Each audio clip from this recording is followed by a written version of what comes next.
Muy buenas tardes, bienvenidos a esta webinar del Plan A. Soy Diego Isabel La Moneda, el director del Foro Orense de Nueva Economía e Innovación Social. Y antes de presentaros a las personas que hoy me acompañan, deciros que esta es la última de una serie de 10 conversaciones que hemos tenido con un total de 30 personas expertas en distintas temáticas, con un objetivo muy claro. El Plan A nace con el objetivo de crear una propuesta desde la sociedad civil, desde las empresas, para que sea escuchada y que ojalá podamos, desde todos los puntos de vista, hacerse llegar al gobierno central, a los gobiernos locales y autonómicos del país, para que entre todos podamos poner un granito de arena y afrontar la gran crisis económica que nos viene. Ya teníamos problemas en nuestra economía y con el coronavirus se han acentuado y se van a acentuar. Sabemos que teníamos problemas con el cambio climático por el hiperconsumo que teníamos como humanidad, como planeta, y por eso el Plan A se llama así porque no hay planeta B. Y también se llama así porque no hay vida B. Solo tenemos esta vida, se han ido muchas personas en estos meses de coronavirus y muchas personas lo van a pasar muy mal en los próximos meses y tenemos que buscar entre todos cómo salir adelante. Ese es el objetivo del Plan A, de una economía para la vida, como sabéis que se llama el proyecto. Y los objetivos de estas conversaciones es identificar puntos clave, propuestas que podemos hacer en distintos aspectos de la economía. Y queríamos acabar con el consumo. Con algo que afecta y ha salido en muchas conversaciones porque afecta a todos los sectores, afecta a las conversaciones que tuvimos sobre vivienda, sobre energía, sobre moda, sobre banca, porque al final todos somos consumidores.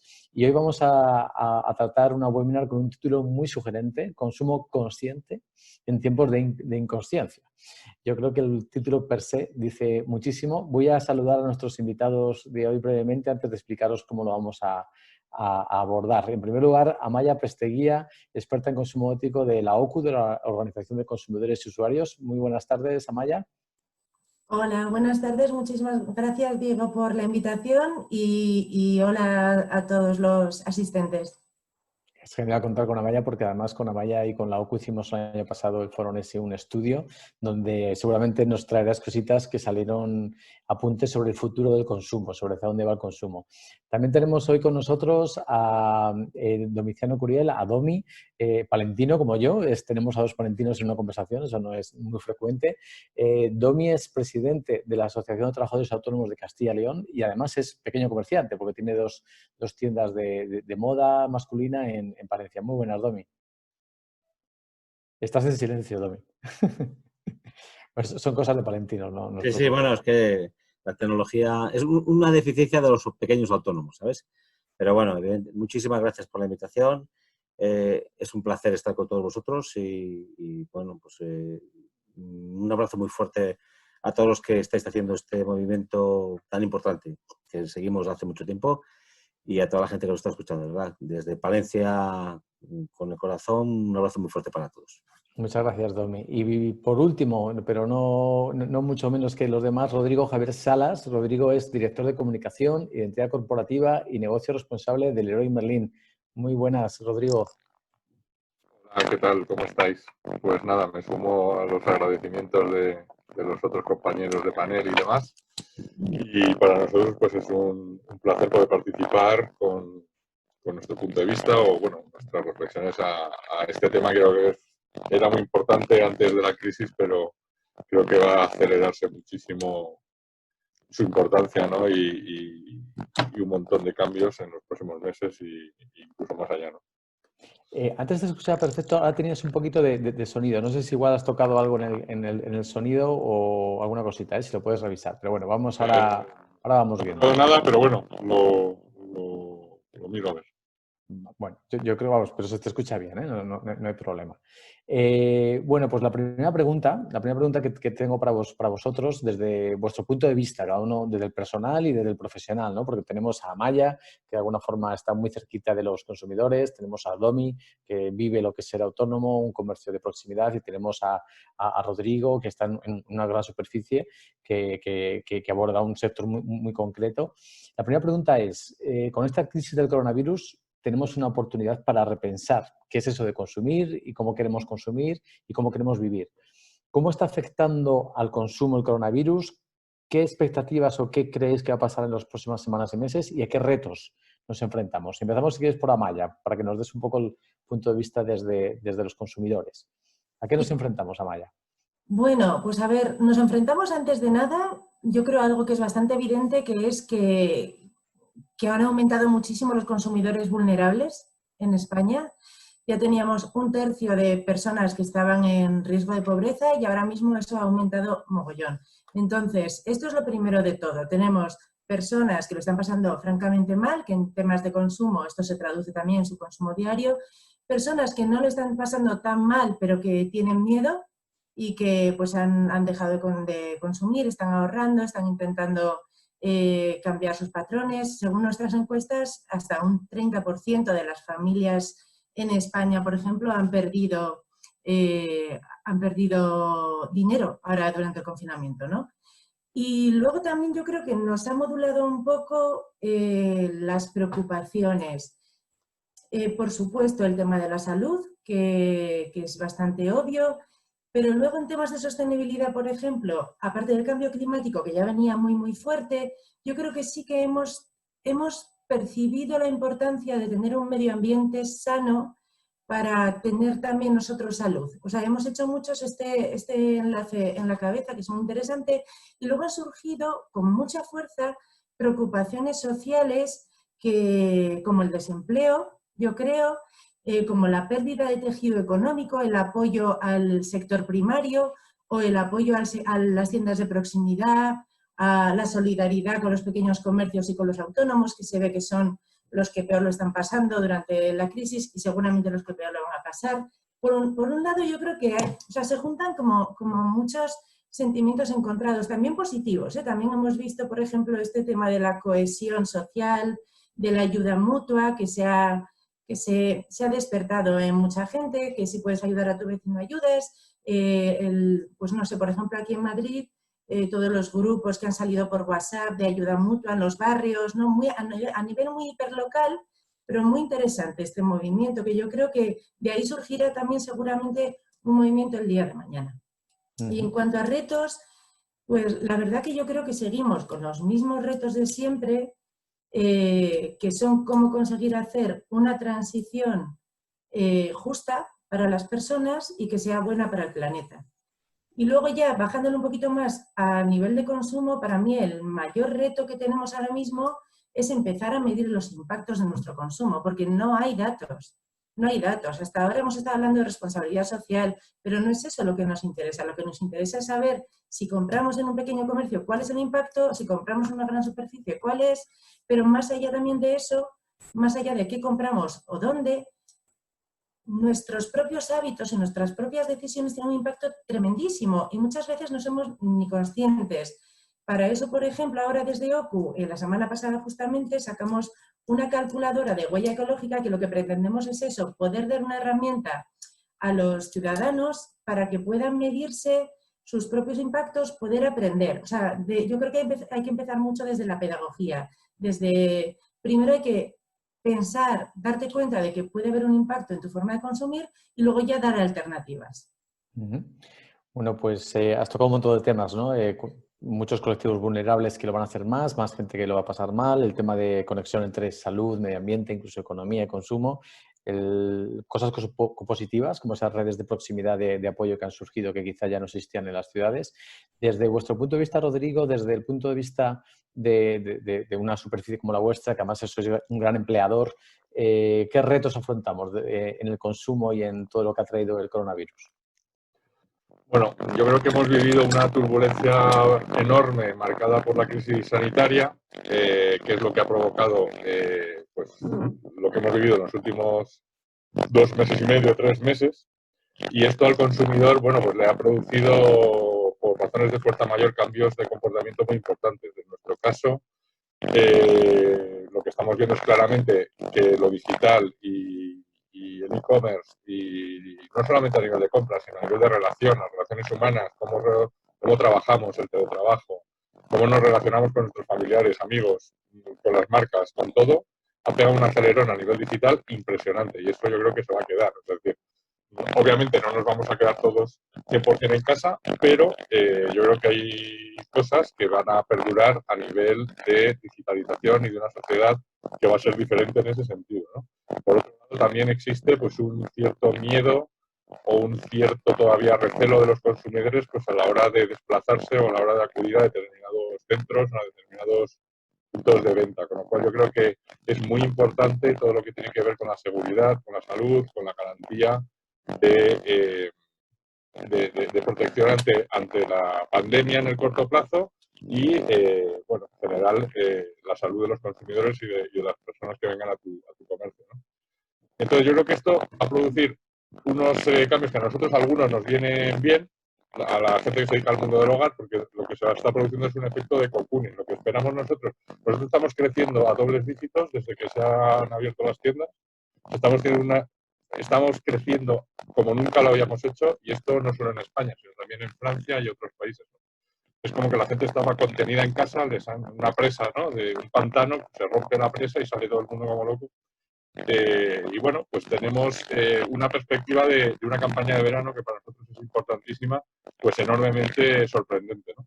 Ahora, ¿qué va a pasar después del verano? Pues ese es el reto. Yo creo que la incertidumbre es enorme y no solo para empresas como la nuestra, sino para todo lo que tiene que ver con comercio, ocio, restauración y demás. El drama o el susto viene después del verano, ¿no? Por lo tanto, esa crisis sanitaria va a dar lugar, o está dando lugar, y va a dar lugar a una crisis económica clarísimamente, que tiene un montón de incertidumbres. Porque claro, el volumen de personas que se van a ver afectadas en sus ingresos, en su trabajo, en la capacidad de sobrevivir de muchísimas compañías y demás, pues es incierto y está ahí, ¿no? Entonces yo creo que esto nos lleva a un escenario de enorme incertidumbre. Una incertidumbre total, donde yo creo que nadie puede vaticinar cómo van a ser los próximos meses. Nosotros creo que tenemos una visión por lo que estamos viendo, pero nosotros estamos tomando decisiones semana a semana, ¿eh? O sea, nadie se podía esperar el boom que hemos tenido. Abrimos un canal telefónico en 48 horas y conseguimos recuperar el 25% de las ventas, porque la gente empezó a comprar por teléfono. Te hablo cuando estaba todo en el parón. Entonces, es un escenario totalmente nuevo, donde tienes que tener muchísima agilidad y muchísima reactividad. Yo creo que tanto nosotros como los clientes, los consumidores, estamos aprendiendo y estamos reinventándonos un poco, ¿no? Entonces yo creo que es un mundo que va a abrir muchísimas oportunidades, pero creo que también va a acelerar muchas dinámicas. Hablábamos de cambio climático, hablábamos de brecha social. Va a acelerar muchas dinámicas que estaban, y que yo creo que con estas circunstancias lo que va a hacer es que crezca o que se muevan todavía más rápido, que luego podemos comentar un poco más. Sí, además has sacado un tema que yo creo que es algo que está clarísimo, es esa aceleración de la digitalización. Antes de pasar a Domi, todavía se te oye un poco algún ruidito. Simplemente revisa la conexión del cable o si tienes algo encima del portátil, porque yo creo que es... Yo creo que soy yo con la mesa de cristal. Es algo que vibra. Los folios para no hacer ruido. Es posiblemente algo que vibra puede que sea eso. O algo que toca el portátil, yo creo. Bueno, Domi, cuéntanos desde vuestro punto de vista de los autónomos, el pequeño comercio, qué retos tenemos, cómo adaptarnos a cosas como esta digitalización. ¿Qué visión tenéis? Vamos a ver, hay unas cuantas cosas que lidiar, ¿no? Entonces, en el caso de los pequeños autónomos, digo pequeños autónomos, que hay gente que tiene 2 trabajadores, 1, 5, ¿no? El 90% son de menos de 5 trabajadores. La verdad que somos ahora mismo en este momento imprescindibles. Tenemos una oportunidad de oro para poder cambiar esta sociedad. También es verdad que vemos que mucha gente hemos arrancado, como ha dicho Rodrigo, con mucha fuerza, pero veremos a ver lo que va a pasar en estos meses posteriores. Como autónomos tenemos un reto muy importante, que estamos intentando todos trabajar en ello, que es el tema de la digitalización. Tenemos que subirnos sí o sí al carro. No nos gusta, porque no estamos a lo mejor preparados, nos salimos a lo mejor en un porcentaje amplio quedado anclados. Ten en cuenta que ahora mismo hay un 2,6, me parece, de autónomos que están facturando un poquito más que el año anterior en estas épocas, y un 5 que está facturando igual. El resto está facturando por debajo de 30, 50, 70% de lo que tenía que facturar, con lo cual son pérdidas, ¿no? El tejido productivo de los autónomos es el que es.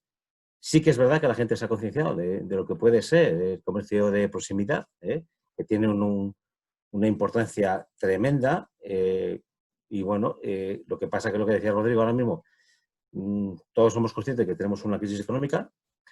Creo que tenemos un momento crucial para que cada uno vaya analizando lo que tenemos que hacer en cada uno dentro de su negocio.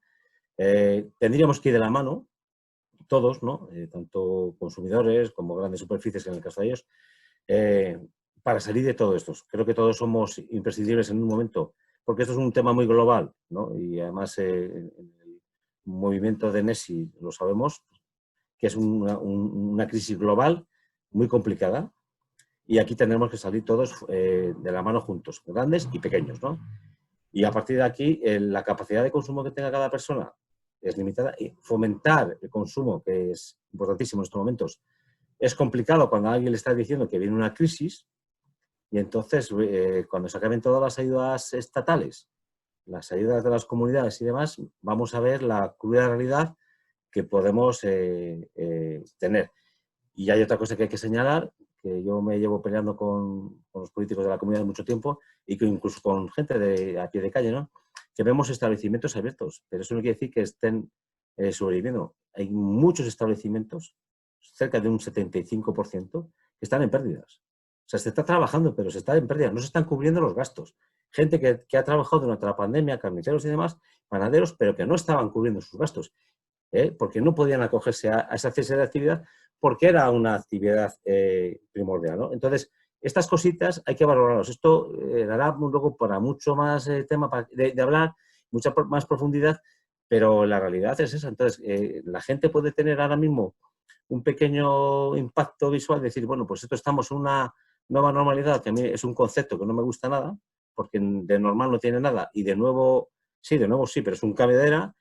Pero evidentemente, claro, ves terrazas llenas y ya están facturando, están ganando dinero. No, pues no, están en pérdidas. Y los que estamos un poco cercanos, que nosotros siempre te estamos testando, pues hay mucha gente que está perdiendo dinero. Y es muy triste levantarse para perder dinero. Y lo vamos a contar aquí. Y luego tenemos, ya te digo, el reto como decía Rodrigo, de e-commerce, pues sí, ellos van muy por delante de nosotros. Y ahí, pues los pequeños autónomos tenemos esa deficiencia pues eso, de no haber estado a esa línea. Es muy difícil competir con ello, pero evidentemente tenemos que intentarlo, ¿no? Y somos una parte primordial, porque si algo de nos caracterizamos las pequeñas empresas, pequeñas cuando vamos de menos de 5 o de 9, pues que son negocios familiares, y al final no es una nómina, sino que tenemos cara y ojos de las personas que trabajan con nosotros, y el problema es que cuando un autónomo cierra es que es un drama familiar, es una persona a los demás. Entonces, bueno, pues a partir de ahí veremos a ver cómo podemos lidiarlo y cómo podemos ir trabajando con las ayudas y demás. Bueno, el otro día en una de las webinars, creo que era Agustín Vitórica, nos decía que ya había estudios que decían que hasta un 40% de autónomos y pymes en los próximos 2 años podrían llegar a cerrar si hubiera rebrotes de coronavirus. O sea que estamos hablando de una destrucción de tejido empresarial tremendo que afecta a todos, porque si perdemos ese tejido de pequeños autónomos y empresas, esa gente no va a ir a comprar tampoco al Leroy Merlin o otras superficies, con lo cual Claro. es una rueda en donde todos estamos afectados, ¿no? Correcto. O sea, a ver, es que cuando hablamos parece que somos extraterrestres, ¿no? Y bueno, pues les vemos ahí y va cayendo uno a uno, y entonces no se les ha dado esa importancia. Hemos visto cómo ha cerrado Nissan, y es un drama, pero es que si computamos todos los empleos, y con todos mis respetos a Nissan, no bajo ningún concepto, y aquí además en la zona nuestra hay otra empresa con muchos trabajadores, ¿no? Nadie quiere decir, pero evidentemente es un goteo, y ahí son familias enteras, no es una persona como tal, son familias enteras. Entonces, yo creo que la importancia que ahora mismo se nos da, lo que pasa es que los autónomos es una herramienta muy fácil de manejar, ¿no? En campaña electoral y para ciertas cosas se nos utiliza, y es verdad que damos todos. Por eso tenemos, como tú bien conoces, Diego, porque tú solo has hecho esos estudios y yo los aprendí de ti, ese porcentaje en los estudiantes universitarios que quieren emprender, ¿no? Es mínimo, ¿no? Al final haces una encuesta en las universidades y nos quedamos en el 4 o 5% de la gente que quiere emprender después de hacer una carrera. Bueno, pues es que algo tenemos que hacer. Hay que brindar. En este momento es importantísimo ese tejido, porque somos familia de todos. También apoyando a los demás, que todos son puestos de trabajo y tenemos un reto impresionante por delante. Vamos a intentar ir abriendo varios de los temas o abordar varios de los temas que habéis sacado. Habéis hablado, sobre todo al principio también Amaya y Rodrigo, del tema de la sostenibilidad y del medio ambiente, muy unido a la salud. Tenemos claro que tenemos un mundo donde el hiperconsumo, ¿no? En el caso de la moda, por ejemplo, el fast fashion, se hablaba el otro día, está a la orden del día. Ahora va a haber un freno de consumo obligado por la falta de capacidad de muchas personas o por las fechas en las que no se ha podido ni siquiera ejercer la compra. ¿Cómo podemos encontrar un equilibrio entre un consumo consciente, es decir, quizás no comprar cosas que no necesito, y a la vez que haya un consumo que permita que haya una actividad económica? No sé, Amaya, Rodrigo, ¿cómo veis este equilibrio? ¿Es posible? ¿No es posible? En un planeta en el que vivimos 7.000 hacia 8.000 millones de personas y que si todos consumiéramos al ritmo de los países más desarrollados, pues nos comeríamos el planeta enseguida, que ya no lo estamos comiendo. ¿Cómo lo veis? ¿Es posible encontrar un equilibrio entre consumir de una forma distinta y a la vez que se mantenga el empleo? Pregunta fácil. No quitáis ni el micrófono, ¿eh? No queréis ni abrir el micrófono, vamos. A ver, yo creo que es muy complicado, pero es que no queda otro remedio. Por eso decía que hay cosas que se acelerarán, pero que son inevitables. Como tú decías, somos 7.000 millones de habitantes en el mundo, 7.500, vamos a llegar, dicen, a 10.000, 11.000 millones y vamos a volver a ser 7.000. Es decir, las previsiones son, es que el planeta no aguanta tanta gente, y menos tanta gente consumiendo y viviendo como vivimos en países como Estados Unidos, Europa y tal. Es imposible, o sea, no se puede. Con lo cual, si no lo hacemos por las buenas, lo haremos por las malas. Pero nuestros hijos no van a vivir como lo hemos vivido nosotros, ni van a poder mantener el nivel de vida, que no digo que sea ni bueno ni malo, quiero decir, basado en un consumo y en una producción exponencial y lineal. Con lo cual yo creo que tenemos que movernos hacia lo que es la circularidad. La economía circular es, yo creo, fundamental. La reutilización al máximo de los recursos, el conseguir pues impactos lo más neutros posibles en todos los niveles de la actividad, desde la energía, el uso de materias primas, la supresión de los precios. Hay muchos temas a integrar, pero es que no va a quedar absolutamente más remedio, ¿no? A esto le añades una situación de pobreza o de empobrecimiento y de debilitamiento en países como España de las clases medias, que son las que mantienen el tejido productivo y la economía funcionando, y el panorama pues es un poco complejo. Con lo cual yo creo que es muy importante y fundamental en este momento, cosa que a mí me preocupa mucho por cómo van los temas, garantizar la competitividad económica. O sea, el país tiene que ser competitivo y tenemos que buscar claves para que se genere riqueza, porque no podemos vivir de lo que nos paga Europa, ni de subvenciones, ni de políticas públicas exclusivamente. Necesitamos una economía que compita a nivel global. Creo que en el mundo de las energías renovables, la sostenibilidad, tenemos un potencial enorme y tenemos un talento, retomando un poco lo que decía Domi, tenemos un talento en España espectacular. Nosotros tenemos un 80% de proveedores españoles, ¿no? Un 72% de las compras son aquí. Y son unas empresas espectaculares, y muchas son pymes, ¿no? Pero yo creo que es muy importante volver a recuperar el compromiso por lo local, ¿vale? Entonces, apoyar a las empresas que fabriquen en España, el traer la producción aquí, hacer cadenas de producción cortas, o sea, no producir todo en Asia y con 7 meses de antelación llenar barcos, ¿sabes? Con un efecto medioambiental, pero también económico enorme, ¿no? Entonces, creo que todos estos cambios son los que se tienen que producir. ¿Con eso vamos a conseguir parar esto y llevarlo a buen puerto? Pues ojalá. Pero yo creo que el problema es que tenemos que tomar conciencia que no nos lo va a arreglar el gobierno, ni te lo va a arreglar Bruselas, ni el foro de Davos. O sea, es decir, todo tiene que empezar por ti mismo, ¿no? Cada uno de nosotros, seamos empresario, autónomo o trabajemos en una empresa como Leroy Merlin, tiene que tomar ese compromiso. Nosotros en Leroy Merlin estamos intentando que nuestra empresa sea parte de la solución, sabiendo que también es parte del problema, porque evidentemente generamos un montón de impactos, ¿no? Pero intentar que eso sea lo menos posible. Entonces yo creo que tienes que empezar por eso. Y el coronavirus, yo creo que para mí, una de las grandes oportunidades que hay socialmente es que la gente ha debido tomar conciencia de que lo que tú hagas importa. Antes parecía que tú no podías escapar del cambio climático, ¿no? O tú no podías evitar que explotaran a los niños en fábricas en Asia. Entonces, que no te das cuenta de que si tú no te comportas adecuadamente, tu padre puede morir. ¿Cuánta gente no ha provocado la muerte de un pariente suyo al contagiarle el COVID durante estos meses, ¿no? Que es dramático. Por lo cual yo creo que la gente tenemos la oportunidad de que los ciudadanos y por lo tanto consumidores tomemos conciencia de que lo que hacemos, por pequeño que sea, tiene un impacto. Y eso pasa con el COVID, pero pasa con todo, ¿no? Entonces yo creo que esto puede cambiar muchas cosas a nivel cultural y a nivel de acelerar esas oportunidades hacia un mundo un poco mejor. Vamos a ver, Amaya, qué nos cuentas desde el punto de vista del consumidor. Rodrigo, se te escucha bien, pero todavía un poquito vibrante. Si tuvieras cascos, perfecto, si no, seguimos así. Amaya, cuéntanos desde el punto de vista del consumidor, ¿hay un cambio de paradigma? ¿Es posible ese consumo consciente, responsable del que hablaba Rodrigo? ¿O estamos muy lejos? Son solo unas poquitas personas.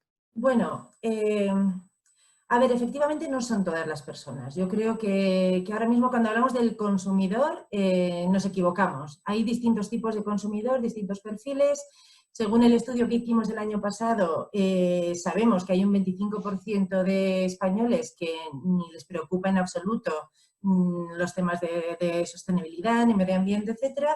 Pero claro, lo bueno es que sí que tenemos un 75% de la población que sí que está sensibilizada y que a lo mejor no tiene la información adecuada, pero una vez que la tenga sí que puede tomar decisiones de consumo adecuadas. ¿Cuál es el problema con la pregunta que tú has hecho?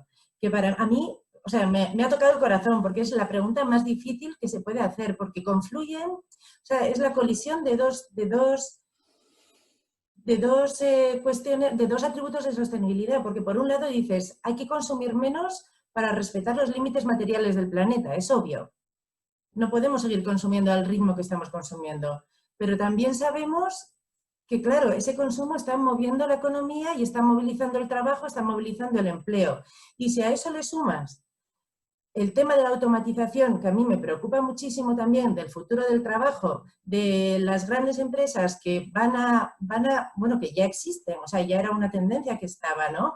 De sustituir empleados y mano de obra y costes laborales por máquinas, dices, Dios mío, pues este mundo en el que ahora mismo los ingresos y los impuestos se basan en el trabajo, tiene que cambiar completamente. Entonces, no sé, da un poco de miedo y yo, por supuesto, no tengo la solución, ojalá la tuviera, pero no la tengo, es complicado porque por eso es tan importante el tema de pensar en todos los impactos, de hacer una transición medioambiental, pero que también sea justa con la sociedad.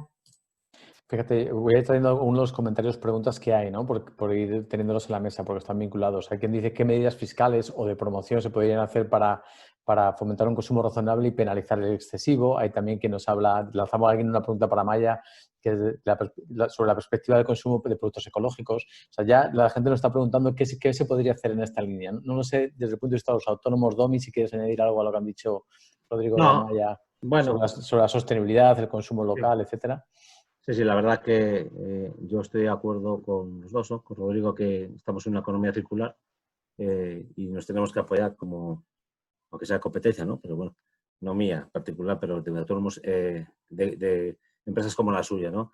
Pero evidentemente con grandes multinacionales vemos cómo están sobreexplotando el país y esto es muy difícil de concienciar a la gente, ¿no? Vemos como marcas de distribución, sobre todo textil, cómo se está fabricando y cómo ese consumo irracional de la gente, por barato que sea, que evidentemente que hacen un daño tremendamente al planeta, seguramente sea lo que más contamine, ¿no? Todos los tintes que se dan a las prendas textiles y luego la gente coge una prenda barata, la coge, la tira y eso contamina muchísimo a los ríos y demás. Bueno, es muy difícil concienciar al consumidor de que eso hace muchísimo daño al medio ambiente, ¿no? Aquí tenemos que tener pues muchísimo cuidado con estas cosas, pero depende del consumidor. Creo que tenemos que invertir mucho más en I+D+I, está clarísimo. Eso, hemos perdido el carro hace tiempo, pero bueno, nunca es tarde, ¿no? Si todos nos damos cuentas. Y luego, pues yo creo que con el coronavirus, pues tenemos que ver de qué nos podemos beneficiar, si puede haber algo beneficioso, ¿no? Yo creo que sí se puede hacer algo importante. Si algo nos ha hecho pensar es que hemos tenido mucho tiempo, ¿no?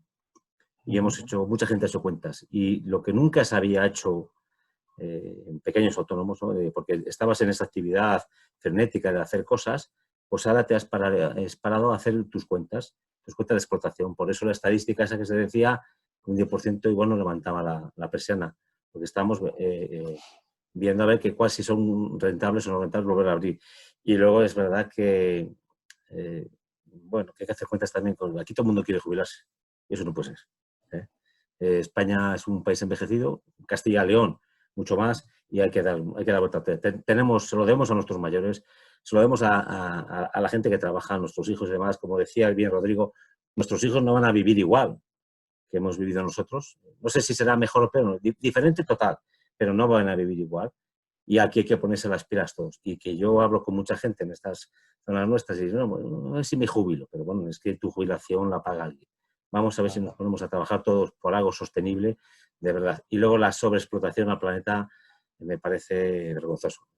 Y una pregunta, Domi, una pregunta para ti, para Rodrigo. Que me vas a picar, que te estoy viendo que me vas a picar. No te voy a picar, no te voy a picar, es facilita. El consumidor os pregunta, cuando alguien entra en tu tienda o cuando alguien entra, seguro que Leroy Merlin lo tenéis estudiado, os pregunta, a ti te preguntan de qué está hecho esta prenda o dónde está hecha y a ti, Rodrigo, te preguntan o os preguntan, no sé si es la madera es reciclada o de bosques forestales sostenibles. A mí no me preguntan, Diego, pero yo intento explicarlo, ¿vale? Bueno, Entonces, sí, yo, y además con las 2 personas que trabajan conmigo, yo intento explicarlo.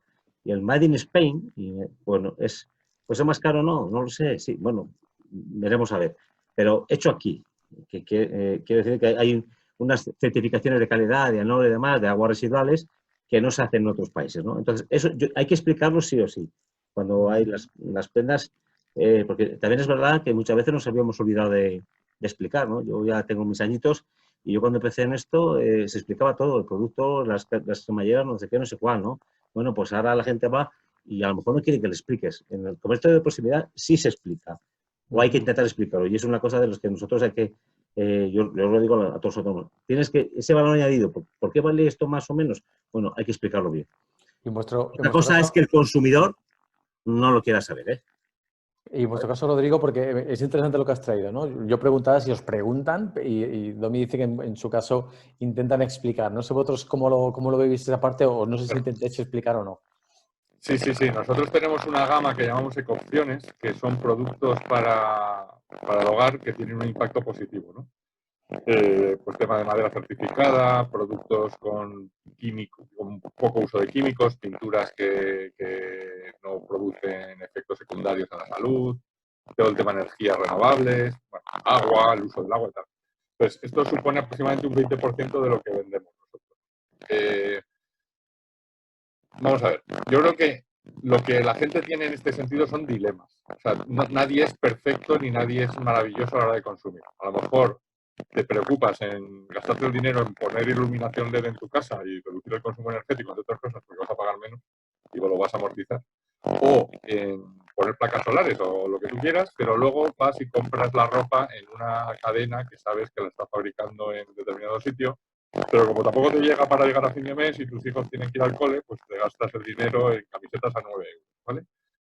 ¿Qué es lo que estamos viendo? Que la gente es consciente de lo que hace, más. Yo creo que ha cambiado muchísimo. Nosotros íbamos hablando de estas cosas como 10, 11 años.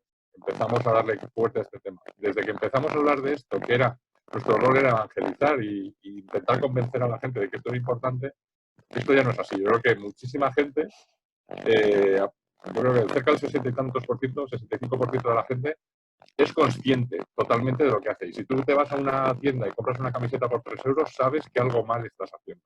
Otra cosa es que lo hagas, ¿vale? Igual que te puedes poner a comer comida basura y sabes que no te viene bien, pero comer comida basura y luego vas y te compras una comida ecológica maravillosa para tu fin de semana con tus padres, o lo que sea. Es decir, que no todo el mundo se comporta igual en todos sus ámbitos de consumo, yo creo, ¿vale?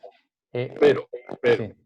Las marcas grandes o pequeñas, porque yo creo que es una oportunidad para todas, tenemos, yo creo, la responsabilidad y la obligación ética de hacer que esto cada vez sea más importante. También te digo, yo creo que con los ODS y con todos los cambios normativos que está habiendo, hemos visto esta semana la estrategia de economía circular del gobierno, esto cada vez más está en la agenda. Es decir, se está acelerando muchísimo la sensibilidad de la gente. Y en los niños también se ven, los jóvenes, ¿no? Tienen un nivel de compromiso con todos estos temas medioambientales muchísimo mayor que los baby boomers, ¿no? Que la gente que tiene más edad. Entonces, te diría, estamos en un momento de transición, pero yo creo que la tendencia es que cada vez es más importante. Y hoy por hoy es un factor de diferenciación. Te permite diferenciarte y te permite dar valor. Yo creo que en el futuro va a ser un básico. Vamos a ver, Amaya, si no lo haces, pues no existirás. ¿Qué nos cuenta Amaya desde el punto de vista del consumidor? Porque luego os voy a preguntar, hemos visto un poco desde las empresas, ¿no? ¿Qué hacéis, qué podéis hacer desde la sostenibilidad, desde la información? También el rol del consumidor creo que ha quedado muy claro. Luego os voy a preguntar por el rol de los gobiernos, si se podría hacer algo, ¿vale? Ir pensando. Amaya, desde el punto de vista del consumidor, ¿qué tendencias veis? Es verdad que hay ese consumo consciente que ha salido varias veces y está en el propio título. Ser consciente no es hacerlo bien, es saber cuándo lo estás haciendo bien y saber cuándo lo estás haciendo mal y tienes que mejorar, como apuntaba muy bien Rodrigo. ¿Cómo lo veis desde vuestra experiencia? Yo estoy muy de acuerdo con lo que han comentado y sobre todo con el cambio de 10 años para esta parte, un cambio bastante visible y yo creo que además muy interesante porque hemos partido de la culpabilidad al orgullo, que esto es un movimiento muy bonito. Entonces ahora, antes digamos que teníamos como todo el tema de, si me compro, pues eso, como comida basura y lo estoy haciendo mal, ¿no? Sigues haciéndolo, sabes que está mal, pero sobre todo cuando lo haces bien, estás muy orgulloso de hacerlo bien. Y esto tiene un efecto también contagioso para el resto de tu entorno. Entonces yo creo que estamos llegando a ese punto que todavía no lo hemos alcanzado, de norma social. Cuando llegas a la norma social, cuando ya está interiorizada en una sociedad, que lo positivo, que lo correcto es comprar productos sostenibles, comprar menos si no lo necesitas, reflexionar pues, antes de ir a la tienda. Este tipo de hábitos y de decisiones, cuando ya están interiorizados, entonces lo chungo es salirte de la norma. Hasta ahora es al revés, eran unos valientes, unos héroes los consumidores responsables, casi iban a contracorriente. Todavía no hemos llegado a la norma social, pero yo creo que ya no falta mucho, que estamos llegando. Y de hecho, en otros países europeos están bastante más cerca, en algunos atributos también, porque es verdad que, a ver, por ejemplo, en Inglaterra el tema ecológico lo tiene muy alto. Ahora, el tema fiscal a lo mejor no tanto, ¿sabes? Entonces, bueno, que por temas, que hay temas que a lo mejor hay más sensibilidad en cada uno de los países. Pero sí, yo soy optimista en este sentido y sobre todo creo que eso está empezando a estar bastante interiorizado. Pero, diría, dicho esto, falta tantísima información, tantísima educación. Hay unas barreras tan altas luego a la hora de ejercer realmente un consumo responsable. Hoy en día, Diego, y tú lo sabes perfectamente, todavía hay que pagar un precio premium por unos productos que sean más ecológicos o más sostenibles. Esto no hay derecho, esto hay que revertirlo. Tendría que ser al revés. No puede ser que los productos que son buenos para la sociedad y para el planeta sean más caros. No puede ser. Entonces vamos a ver de qué forma, con políticas fiscales o de qué manera, bueno, yo creo que integrando las externalidades negativas en los precios, sinceramente, es la mejor medida, pero para eso tienes que medir primero esas externalidades. Pero bueno, de alguna forma hace falta trabajar en reducir todas las barreras, ¿no?, que existen y que son gigantes. Vamos a intentar ver ahora qué se podría hacer desde esas políticas, ¿no? Porque, como sabéis, desde el Plan A queremos hacer llegar propuestas concretas también al gobierno, tanto al nacional como a los autonómicos y a los locales. Lo que ha apuntado Amaya, por supuesto, totalmente de acuerdo, no es una ley de la naturaleza, es una ley antinatural, el que las cosas que son buenas para nosotros y para el planeta sean más caras. Eso no es una ley de la naturaleza, es antinatural. Y además yo quiero recordar algo que salió en ese estudio que hicimos NES y la OCU, ese pequeño mantra de consumir menos y mejor. Es decir, no necesito comprarme igual 10 pantalones, pero me compro 2 pantalones que son buenos, que duran más tiempo, que son más resistentes, que además los podré reparar o los podré incluso vender de luego de segunda mano y en este consumir menos y mejor posiblemente sea una de las claves. Pero, ¿qué podríamos hacer de las políticas públicas? Voy a abrir como varios aspectos, ¿no?, que tenía aquí apuntados.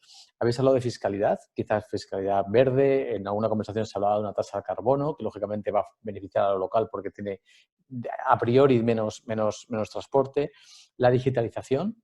No nos olvidemos que un pequeño comerciante lo va a tener difícil en competir con una gran empresa o una gran comercializadora tipo Amazon, cuando Amazon paga su fiscalidad en Holanda, donde no paga IVA, ¿no? Y para muchos productos que aquí sí que se pagan IVA, y eso es una realidad. La fiscalidad, ahora mismo no hay una unión fiscal en Europa. El tema de la transparencia y el etiquetaje y la información, no sé si también ahí se podría mejorar desde las políticas públicas, informar mejor al consumidor de lo que está comprando. ¿Qué teclas recomendaríais tocar? Cualquiera, que quiera empezar. Podemos ir saltando de un tema a otro. Fiscalidad, digitalización o programas de apoyo a los autónomos para que puedan acceder a ese mundo digital y entrar ahí. Acabas de decir algo de los autónomos, sí. Pues me tocó. Entonces, sí que es verdad que muchas administraciones están haciendo programas de digitalización para que nos pongamos un poco los pies. Es verdad que es muy complicado, para los pequeños es muy complicado, ¿no? Porque claro, estás hablando de gente que somos 2, 3 trabajando, tienes que contratarlo, nacionalizar y demás, es difícil, ¿no? El tema de fiscalidad, pues está clarísimo, ¿no? Es muy fácil, tenemos que pagar todos lo mismo. No puede ser que yo esté pagando un 21% de IVA y ciertas empresas que no arriesgan mucho más, o no sé si se puede decir nombres o no, no quiero meterme en guerras, pero evidentemente están tributando al 1%, eso no puede ser. Tú, lo hemos hablado alguna vez más, que cuando se produce o se fabrica en España estás pagando unos certificados de aguas residuales y demás, cosa que en otros países asiáticos eso no se produce y va todo a los ríos, se está contaminando. Entonces, bueno, yo creo que había que empezar con esa fiscalización, con también la trazabilidad. Eso sí que es verdad que el consumidor lo puede apreciar, ¿no? Dónde se ha hecho, eso sí que está, pero es un porcentaje, como decía Maya, puede ser un 25% de la gente que puede valorar eso, ¿no? Que está diciendo, bueno, esto está hecho aquí. Tú y yo tuvimos una pequeña experiencia preciosa, muy bonita, de unas camisetas y bueno, y quedó el proyecto ahí. Pero eso gustó porque al final no estás mintiendo. Era súper fácil ver el recorrido de esas cosas que se podían hacer. Yo creo que todas esas cosas son importantes, es un valor añadido. Y lo que hay que dejar, vamos, bajo todos los conceptos, es sobreexplotar el planeta. Entonces me asustaba yo oyendo a un científico decir que se estaban encontrando en excrementos, con perdón de la expresión, pues plástico, en excrementos humanos. Eso es una barbaridad. O sea, hemos llegado a un nivel ya de que no respetamos nada ni el mar y tal. Entonces, o aquí nos concienciamos un poquito de todo para tirar todos hacia adelante. Tal. Es verdad que los países nórdicos nos llevan la ventaja. Es un modelo que estaban como desterrados, ¿no? Y ahora le queremos copiar. Pero no es tan fácil copiarlo. Es que es complicado. Lleva muchos años viviendo así y ahora querer copiarlo, un copia y pega, no es informática. Cuesta mucho porque es una cultura. Ahora que queremos todos andar en bicicleta, monopatines y demás y nos costará mucho tiempo porque ellos llevan viviendo así muchos años. Bueno, Rodrigo, Amaya, desde la parte de políticas públicas, ¿qué más se podría añadir a lo que ha apuntado Domi? Bueno, Rodrigo. El que queráis. Venga, Amaya, Yo te dejo a ti. creo que las administraciones tienen un rol muy, muy importante en la educación al consumidor. Para empezar, podrían hacer muchísimo en las televisiones públicas, por ejemplo, también campañas. O sea, ahí hay un terreno todavía sin explorar y que está todo por hacer. Desde los ayuntamientos también se podría hacer muchísimo de sensibilización y de educación al consumidor. Luego yo creo que está el tema, que es una herramienta pública, que es el de la compra pública sostenible, que es muy movilizadora y ese es bastante sencillo. Y luego los más difíciles, seguramente el tema de la medición de impactos, que una vez que miras, yo ahí sí que me gustaría que llegáramos a prohibir los productos insostenibles. Es decir, igual que en los años 70 se empezaron a prohibir los productos inseguros y ahora nadie duda de que un producto inseguro no tiene licencia para operar, que ocurriera lo mismo el día de mañana con los productos claramente insostenibles. Pero mientras tanto hay una escala de grises muy, muy alta entre sí y no. Hay que crear esa escala, hay que medir y, bueno, la medición, por ejemplo, de impactos medioambientales aún existe, pero la de impactos sociales pues está todavía en desarrollo, no es tan sencillo. Y luego, por supuesto, el tema de los precios que hemos comentado antes. Yo creo que ahí hay muchísimo por hacer y, de hecho, ya hemos empezado, que es un poco lo bueno, la última estrategia de la Comisión Europea de alimentación, que es de la granja, bueno, From Farm to Fork, creo que se llama, sí que incide ya en esta idea, ¿no?, de que los alimentos más saludables y más sostenibles deberían ser más asequibles. Entonces, por ahí yo creo que hay que avanzar también. Oye, has apuntado algo antes de que nos diga Rodrigo sus propuestas. Hay gente que incluso pregunta cómo conseguir información, en qué web puedo encontrar productos sostenibles. Deciros que hay un montón de cosas. Quien quiera puede compartir en el chat redes, links, hay apps también que puedes ir al comercio y verlas a través de la etiqueta, ver cómo se ha hecho o cuánto es saludable es el producto. Rodrigo, ¿qué más cosas se podrían hacer desde las políticas públicas? Yo creo que las políticas públicas pueden acelerar cambios que tienen costes de transición altos, porque todo el tema, por ejemplo, de la transición energética y demás, sin la participación activa de los poderes públicos, pues es muy complicado que esto pase, para incentivar, digamos, esa transición, ¿no? Yo creo que el tema de la fiscalidad es importante. La igualdad de oportunidades es fundamental. Se ha comentado el caso de empresas que no pagan nada. Yo creo que es muy importante reconocer el impacto local de las empresas, es decir, o de los productos, es decir, qué nivel de contribución hace un producto a las comunidades que lo consumen, ¿vale? Que va mucho más allá del uso. ¿Cuánto empleo genera? ¿Qué huella de valor deja? ¿Cuánta gente vive de eso? ¿O cuánta gente se beneficia de eso más allá del usuario y tal? Yo creo que todas estas normas o esta cultura es importante. Luego hay otro tema que yo creo que decimos, los productos sostenibles son más caros. No, es que los productos no sostenibles son más baratos porque se saltan cosas que deberían hacer. Entonces, es muy diferente decir, esto es caro y tengo que justificar por qué pago más, a esto es barato y tengo que justificar por qué pago menos. Es totalmente diferente.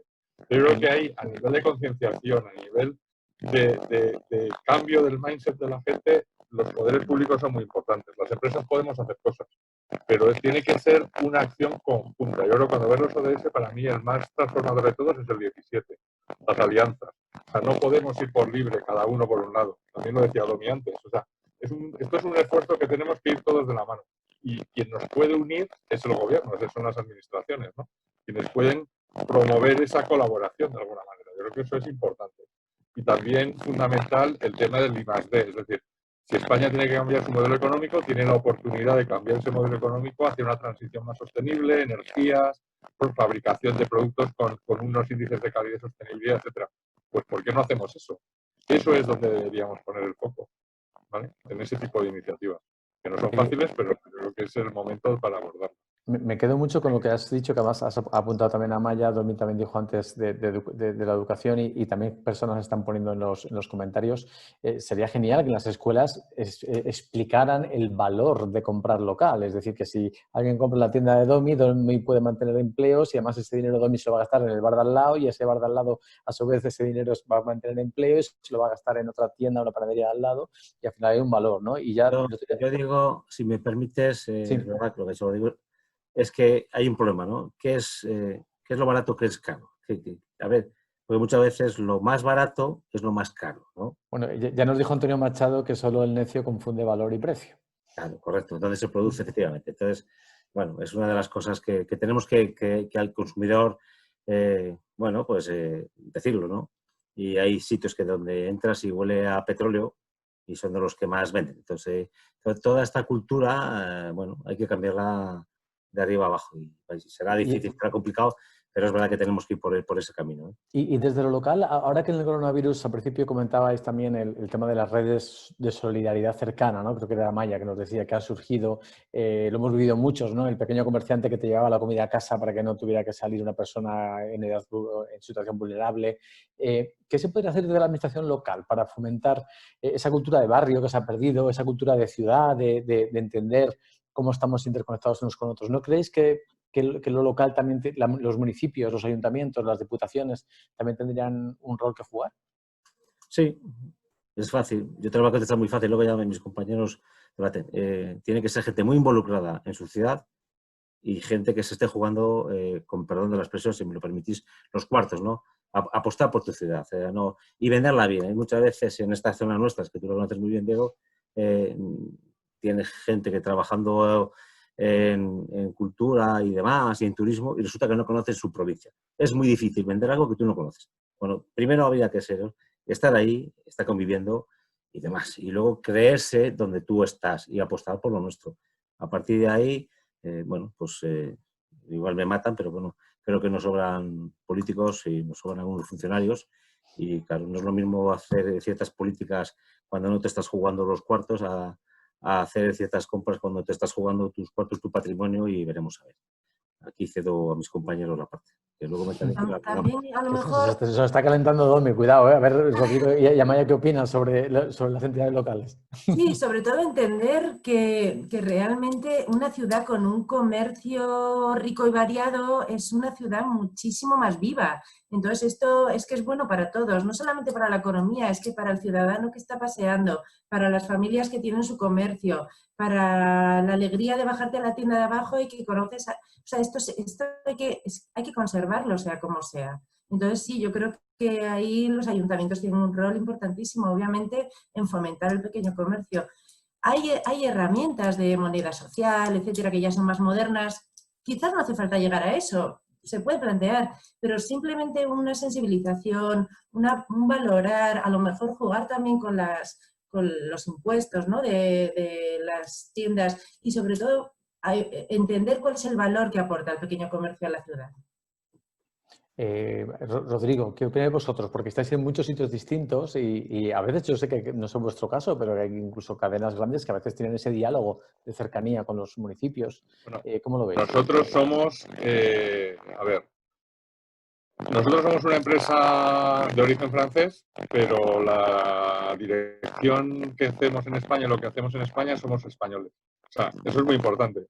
Y tenemos una cercanía y una vocación de cercanía total con cada una de las ciudades o pueblos en los que estamos. Es decir, yo creo que el ser grande no implica no ser cercano. O sea, porque tú puedes ser una empresa grande y hacer muchísimas cosas, pero muchísimas cosas por la comunidad. Y tenemos algún caso, que no voy a decir nombres, de alguna empresa española de la zona de Levante, que es un ejemplo clarísimo de eso, ¿no? Pero hay muchas. Bueno. Entonces, yo creo que lo importante es que tu modelo de empresa y tus valores, yo creo que la clave de todo esto son las personas. Otra lectura que yo creo que no hemos mencionado y es muy importante para mí es que la crisis ha acelerado cosas y una de ellas es el valor de las personas. Lo más importante que tiene una compañía son sus colaboradores, sus empleados, nosotros ya hablamos de colaboradores, y los clientes y las personas que están directo o indirectamente ahí. Es decir, dejar de pensar en dinero, o sea, pasar de un modelo económico que busca el crecimiento económico, punto, y retribuir al accionista, punto, para tener un modelo de negocio que comparta valor, ¿no? Y que genere valor para las personas. Yo creo que eso es importantísimo. Y si haces una empresa así, tienes que ser una empresa local y cercana. No puedes hacer una empresa así si no estás en el territorio, si no estás con las familias que están en cada ciudad, si no estás con el ayuntamiento, si no estás con el hospital de turno. Nosotros en el COVID nos hemos volcado, por ejemplo, en la donación de productos para los sanitarios y bueno, toda la gente que estaba pasándolo mal y no tenía EPIs y tal. Pero eso no nos ha salido natural. Todas las tiendas se han puesto a colaborar, ¿sabes? Porque está en el ADN de la compañía, ¿no? Entonces, yo creo que eso es inexorable. Si tú quieres ser una empresa con valores, tienes que actuar en local, porque lo más cercano a las personas es lo local. Tu vida está mucho más vinculada a tu pueblo o a tu ciudad que a lo que pase a nivel nacional, que también, ¿no? Yo creo que eso es una reflexión que yo creo que es importante tener en cuenta. Yo siempre me permitís una idea nada más. Es que, a ver, hay veces que el consumidor nunca ha tenido tanta oferta como ahora y no se satura. Una parte del consumidor, ¿no? O sea, que los pueblos, que cada vez queremos, que la gente quiere más y más y más. Si vemos esto, lo que era hace 25 años España, ya nos vamos a ir a otros países, bueno, no había tanta oferta. Bueno, no se sacia. Y eso puede ser uno de los grandes retos para concienciar al consumidor de, bueno, que no hace falta tener tanto, ¿no? Es un problema, que es que queremos esto en ese momento. Bueno, pues habrá que empezar a valorarlo y el coste que tiene. Bueno, pues vamos a pasar a la última parte de la conversación. Los que ya habéis escuchado otras conversaciones sabéis que tengo un poder secreto, un poder mágico, y que en los últimos minutos de la conversación puedo hacer a los invitados que sean el Consejo de Ministros del país durante unos minutos. Entonces tenéis que pensar de todo lo que habéis comentado hoy. Si tuvierais si estuvierais de repente en la posición de poder de ser el gobierno de España, si alguno quiere ser alcalde, puede ser alcalde, si quiere hacer alguna medida local, o puede ser ministro, o incluso primera ministra, o primer ministro, o presidente. ¿Qué 2, 3 cosas haríais? Si de repente te dieran durante un momentín ese poder, siempre nos gusta decir, debería hacer esto, ¿no? La clase política. No, pues si ahora estuvierais ahí, ¿qué 2, 3 cosas de todo lo que hemos dicho? Hemos hablado de programas educativos, de digitalización del pequeño comercio, de fiscalidad justa, de fiscalidad alineada con la sostenibilidad, de transparencia, etiquetaje. Hemos hablado de muchas cosas, pero ¿qué 2, 3 cosas cogeríais? Concedo el poder de que seáis ministros y ministra durante unos minutos. A mí con ministra de España no me vale. Yo voy a tener que ser de la Comisión Europea por lo menos. Bueno, comisionada de Economía de la Unión Europea o presidenta de la Unión Europea. ¿Qué harías, Amaya? No, es verdad, Pues, porque a veces hay políticas que son supranacionales. Estas políticas sí, o sea, yo creo que habría que incidir en el precio. Es decir, este tema de que el precio debe integrar las externalidades de los productos y de los servicios me parece fundamental, ¿no? El tema de que cuando un producto es más barato porque está contaminando un río o porque está explotando trabajadores o porque está eludiendo impuestos, esto no se puede permitir. Entonces, claro, al final pues es más barato por eso, pero la reparación de esas externalidades negativas la pagamos entre todos. Entonces yo creo que esa sería una medida brutal, pero muy, muy complicada de hacer, soy consciente. Bueno, pero si eres presidente Pero de bueno, la sí. Unión Europea, te lanzo otra, porque ya que te has elegido ser presidente de la Unión Europea, el otro creo que era Beatriz Becerra, la que, hablando de la Unión Europea, una de las medidas que decía sería la unión fiscal. ¿Apostarías también por ella? A ver, claramente desde un punto de vista de sostenibilidad, sí. Yo entiendo que hay muchas regiones que han conseguido avanzar gracias a medidas fiscales, pero claro, esto no es justo para el resto de regiones. Entonces, si estamos en una Unión Europea común, al final, si no consigues que el dinero se vaya donde... O sea, yo creo que hay que partir del principio de que las empresas deben pagar impuestos donde generan beneficios. Ya está, así de sencillo. Y ahí, a partir de ahí, construir. Muy bien. Ministro Curiel, ministro de Salas, ¿por dónde seguimos? Bueno, es igual, yo lo tengo fácil. Yo, primero, cualquier persona que esté dedicada a la política, 2 cosas. Tiene que estar preparada del área que va a llevar, tiene que estar a pie de calle, porque muchas veces, y, bueno, tú sabes que yo conozco mucha gente que está dentro de la política, pues bueno, se desconecta. Y ese es el primer gran error. Ya empiezan a cobrar, ya marcan distancia de cuando se hizo la campaña electoral y demás, ¿no? Las empresas tenían que reinvertir una parte de lo que estás ganando dentro de sus localidades, sus comunidades autónomas y tal, y lo que tendría que haber, desde luego, dentro de la Unión Europea, si queremos ser una Unión Europea, una fiscalidad única. No puede ser que estemos jugando aquí en Holanda una cosa, en Irlanda otra cosa. Entonces, claro, el consumidor con las tecnologías que tiene ahora mismo no puede ser. Si somos de verdad Unión Europea, vamos todos a una y si no lo dejamos. No puede ser que Alemania venga apoyando a los autónomos y dé 9.000 euros durante 3 meses para apoyar a los autónomos y baje el IVA y España quiera subir el IVA para cubrir esa talla, ¿no? Entonces, la fiscalidad, si estamos dentro de lo que es Europa, tenemos que estar todos a una, está clarísimo. Perfecto, podemos avanzar hacia ello, ¿no? Rodrigo, ¿qué nos comentarás de tu ministerio? Bueno, yo creo que lo que intentaría hacer si estuviera ahí sería, creo que lo que habría que hacer es dejar de pensar solo en el corto plazo y a nivel táctico, que es lo que se hace siempre y es una vergüenza. Y me plantearía cuáles son los retos estratégicos del país, ¿no? Yo estuve hace 2 o 3 años en Vietnam de vacaciones y es increíble el modelo económico de Vietnam, ¿vale? Vietnam es una economía no democrática, si quieres, pero tienen clarísimo cuáles son sus ejes estratégicos y han orientado todo su desarrollo social y económico hacia ello y han conseguido unos niveles de crecimiento espectaculares, por ejemplo, ¿no? O sea, con luego todo tendrías el lado oscuro de la huella, lo que tú quieras, pero te quiero decir, tener clarísimos cuáles son los ejes estratégicos que van a marcar el futuro de mis hijos y de los hijos de mis hijos. Y a partir de ahí generar clústeres o favorecer la generación de clústeres donde el capital contribuya a conseguir esos retos estratégicos que tenga el país. ¿Cómo? Pues uniendo a las empresas, trayendo capital de fuera para esto, ¿sabes? Creando centros de I+D o de investigación o de desarrollo que industrialicen el país hacia modelos de producción de calidad, competitivos y sostenibles. Pero para eso necesitas un plan director de país que no existe y gente ahí arriba que tenga una visión que no tiene ninguno. Bueno, pues sí, pues os voy a pedir que penséis ya el último tuit de despedida que queréis lanzar, pero antes de decir que deis ese último tuit, me voy a quedar con todas las propuestas que habéis dicho. Tengo compañeros tomando nota ahora mismo, pero eso último que ha dicho Rodrigo creo que es clave y por eso estamos haciéndolo nosotros, el plan A. ¿Qué queremos ser como país?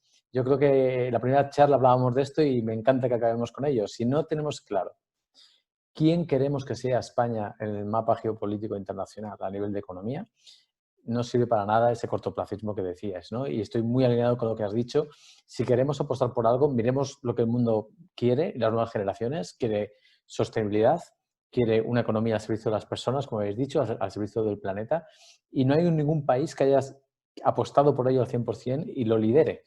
Tenemos la oportunidad de serlo, si quisiéramos, porque tenemos talento, tenemos capital humano en este país, tenemos sectores pujantes necesarios como son la alimentación, como es la vivienda, como es el turismo, como es la moda, que se podría recuperar muchísimo empleo. El otro día hablábamos del sector de la moda, sectores industriales también pujantes, tenemos unos territorios ricos y diversos. Apostemos por ese plan, ¿no? Por ese plan A, porque no hay planeta B ni vida B. Deciros a las personas que nos escucháis que podéis hacer llegar vuestras propuestas a un formulario que encontraréis donde os habéis apuntado a la webinar. Hay un botón que pone envía tu propuesta a este formulario y podéis hacer llegar cualquier propuesta, porque lo que va a pasar durante junio, julio y agosto no acaba aquí en esta webinar del plan A. Vamos a estar documentando, colaborando con muchas personas, entre otras las que están hoy aquí, en identificar propuestas concretas que queremos que integren ese plan A para transformar nuestro país y poder poner la economía al servicio de la vida y al servicio de las personas y el planeta. Y ya vamos al tuit final. ¿Qué diríais en esos pocos caracteres? Hay hilos en Twitter ahora, o sea, puede ser un poquito más largo si queréis. ¿Con qué os quedaríais? ¿Con qué mensaje lanzaríais a los que nos están escuchando? ¿Quién quiere empezar? Diría que es el momento es el momento de cambiar, es el momento de hacerlo y que solo unidos podremos conseguirlo. Perfecto. Amaya. Estás en silencio, Amaya. Pues mi mensaje iría para los ciudadanos y les diría que dentro de todos los cambios que necesita este mundo, cambiar nuestro consumo es de los pocos que podemos hacer, que está en nuestra mano. Muy bien, perfecto. 2 tweets maravillosos y el final, Domi. Bueno, es un país que tenemos todo y nos lo tenemos que creer y saber venderlo. Entre todos tenemos una capacidad tremenda para poder salir adelante, sin duda. Un valor humano impresionante.